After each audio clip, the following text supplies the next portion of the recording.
आपका स्वागत है कैवल्य धाम इस चैनल पर, जहां हम भगवत गीता के शाश्वत ज्ञान को जानने का प्रयास करते हैं। आज के एपिसोड में हम जीवन की चुनौतियों को सामना करने के लिए मार्गदर्शन देने वाली कुछ गहरी सिखाने वाली बातों पर ध्यान देंगे। मुख्य शिक्षा 1, अनासक्ति का सिद्धांत। भगवत गीता में अनासक्ति का सिद्धांत महत्वपूर्ण है और यह मानव जीवन के एक महत्वपूर्ण सिद्धांत को दर्शाता है। अनासक्ति का अर्थ है किसी कार्य या फल के प्रति आसक्ति न होना, अर्थात कार्य करते समय फल की चिंता न करना। गीता में भगवान श्री कृष्ण ने अर्जुन को युद्ध के लिए समर्पित होने का संदेश दिया था। वो ये सिखाते हैं कि कर्म करना अनिवार्य होता है, लेकिन कर्म के फल की चिंता में न पड़ना चाहिए। इस विचार के अनुसार हमें अपने कर्म को समर्पितता से निभाना चाहिए, परंतु फल के बारे में चिंता नहीं करनी चाहिए।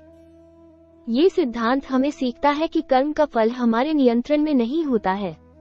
हम जो कुछ भी करते हैं उसका परिणाम हमारी नहीं होता, इसलिए हमें उस फल के बारे में चिंता करके परेशान नहीं होना चाहिए।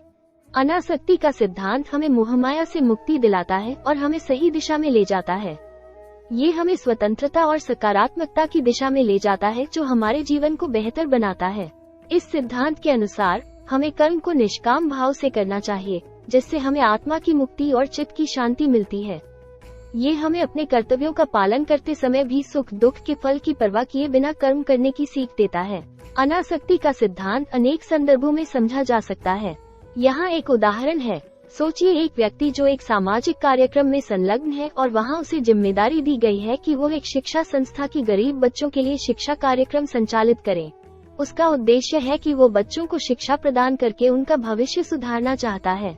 अनासक्ति का सिद्धांत इस तरह से आता है कि जब वो शिक्षा कार्यक्रम चला रहा है तो उसका महत्व उसके कार्य में है, न कि उसके फल में। वो उस कार्यक्रम को समर्पितता से और सच्ची भावना के साथ कर रहा है, बिना ये सोचे कि इससे उसका कोई व्यक्तिगत फायदा होगा या नहीं। उसने अपने कार्य में समर्पण दिखाया है, परंतु फल की चिंता नहीं की। जब उसने बच्चों को शिक्षा दी और कुछ बच्चों ने उसकी बात सुनी तो वो खुश हुआ, परंतु वो इस बात का नहीं सोचा कि उसे इससे क्या मिलेगा। उसने सिर्फ अपना कार्य संपन्न किया और उसका आनंद उसके कार्य में ही था। अनासक्ति के सिद्धांत के अनुसार वो स्वार्थ रहित भाव से कार्य किया गया था।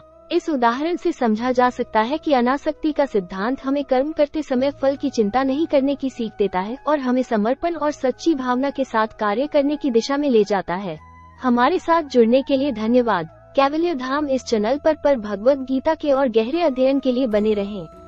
लाइक, शेयर और सब्सक्राइब करना न भूलें ताकि आप हमारी और भी गहराई से समझ सकें। धन्यवाद।